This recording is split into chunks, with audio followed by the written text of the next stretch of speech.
Hello and welcome to Goma at Home. And today we are preparing a very simple dish called Pasta Carbonara. When we say Pasta Carbonara, it's one of the simplest pasta dishes that you can make. Some people, they have different versions. Some naman, parang bastardized carbonara. They put in milk, they put in cream, or they put in mushroom sauce. But today, what we're doing is a very simple carbonara dish made out of guanciale. Guanciale is like bacon. It's like pancetta, no? Or you can use ham, whatever you have. And then we'll use some eggs and some Parmesano cheese. And that's it. And of course, our pasta. And we'll start with slicing and dicing our guanciale. We'll take the rind. Tigas kasi ito eh. There you go. Take it out. And then this one, cut it into strips.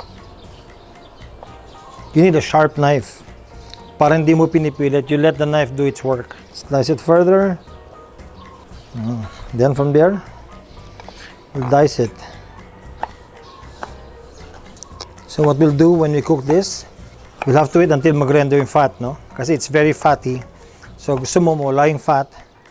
But do not throw the fat because it's full of flavor. Later on, if we need more flavor, we can add it sa pasta natin. I like lots of guanciale, lots of pancetta. It's a bit salty, it's smoky, it's very tasty. So para sa akin, the more, the merrier, the more, the better. So from here, we'll heat up our skillet. So once you've diced your guanciale, you can just put this on the pan. It can sizzle. Then let it sweat. Mamaya lang, parang sa chicharon. Tapos mawawala, lalabas na yung ano niya. Lalabas na yung oil niya. But don't make it too hot, para hindi siya masunog. And then while you're doing this, magpakulo ka na ng tubig. So now, we have our boiling water. Put lots of salt. Lots of salt. There you go. Ooh, nice. And put a little olive oil. Why do you need the olive oil? Konti lang. Konti lang. That way, para hindi lang dumikit yung pasta as you put it on, no? So it's beginning to sweat. You can see from there. Then mamaya-maya lang ilalagay natin in a separate container. About 10 minutes, it should be done.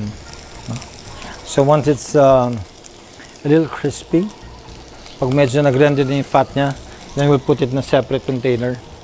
Then ready to go tayo. So now, once naluto na natin yung guanciale, what we'll do is we'll transfer it into a container. Diyan muna siya. If you will try this, para siyang chicharon. Tapos salty and smoky and flavor niya. Do not throw the fat because if you want more flavor in your pasta, dagdagan mo ng fat. Yan. I'll put this in a separate container just in case gusto natin gamitin mamaya. So next, we're going to cook our pasta. A while ago, nilagyan natin ng salt and olive oil yung water natin. It has to be really boiling, you know. Then, lagay natin dito. Dip it. Work on it a little. Leave it there. Move it a little hanggang sa bumagsak siya. So this one should cook within 8 minutes. Make sure it's al dente. So while we're doing this, let it cook and let it boil. Gagawin naman natin yung carbonara mixture natin made of eggs. First, put in 1 whole egg and then the rest, puro egg yolks na siya. It would be best na if you use the egg yolks, just use another bowl para mag-separate ng yolk. And then what's nice about this is that may kita mo kung maganda yung egg mo. Minsan kasi may mabibili ka sa market na pangit yung egg, no? So we'll use about 5 egg yolks. 5 egg yolks. Parang mas gusto ko pa dagdagan.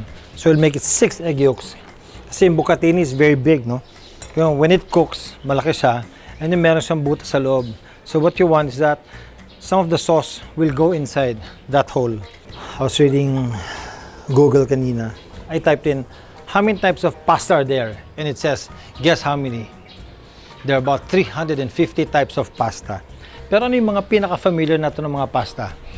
Let's name a few. Spaghetti, spaghettini, bucatini, tagliatelle, capellini, lasagna, ravioli, the conch, yung parang shell, macaroni, no? Linguine.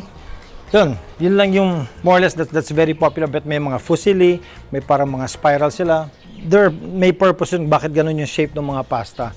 Para dumikit-dikit yung mga sauce, mag-cling yung sauce sa pasta. So, we move on to our carbonara mixture.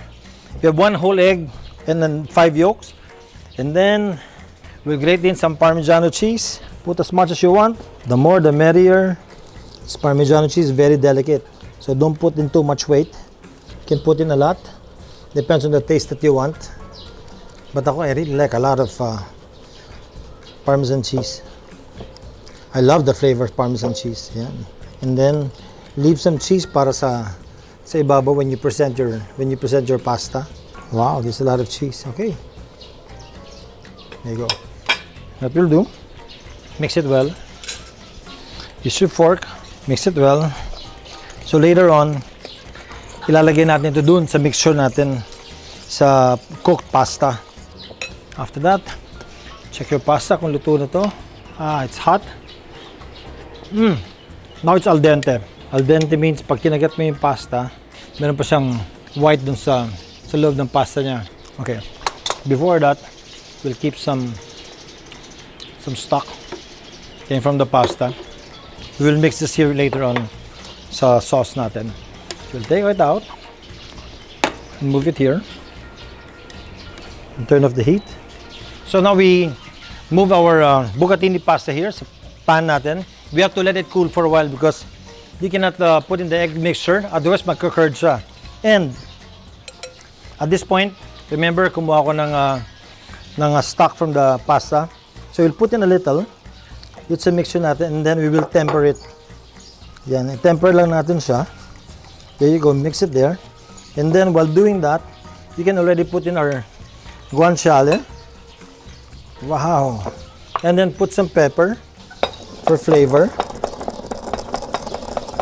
Can you hear the birds? No? Late in the afternoon, ganyan dito sa province.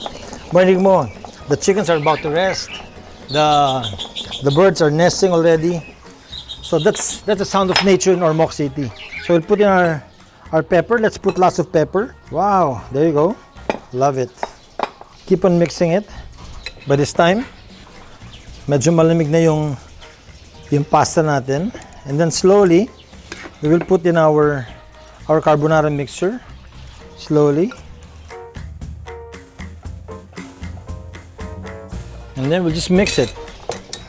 Now, if you see that your pasta is a bit dry, then you can put some of your stock. Tama lang yung consistency ng sauce natin.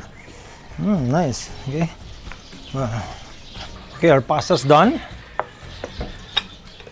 We put some Parmesan. Some people in the States, they don't say the whole word na Parmigiano. Some just say, let's put some Parm, and that's it. Some cheese. Let's put lots of it.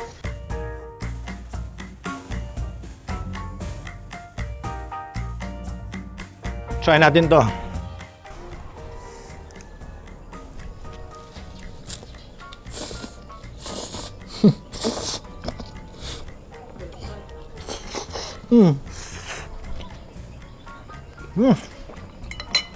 So good. If you try it and you like it, tag me. And then let me know also if you have other comments or if there are some recipes that you want me to make and you want me to do. And one day, gawin natin yan. And if you want to know the recipe of this, later on at the end of the show, you'll see a recipe card. You can take a screenshot of that. Okay? So thank you for joining me in this episode of Goma at Home. Daghang salamat!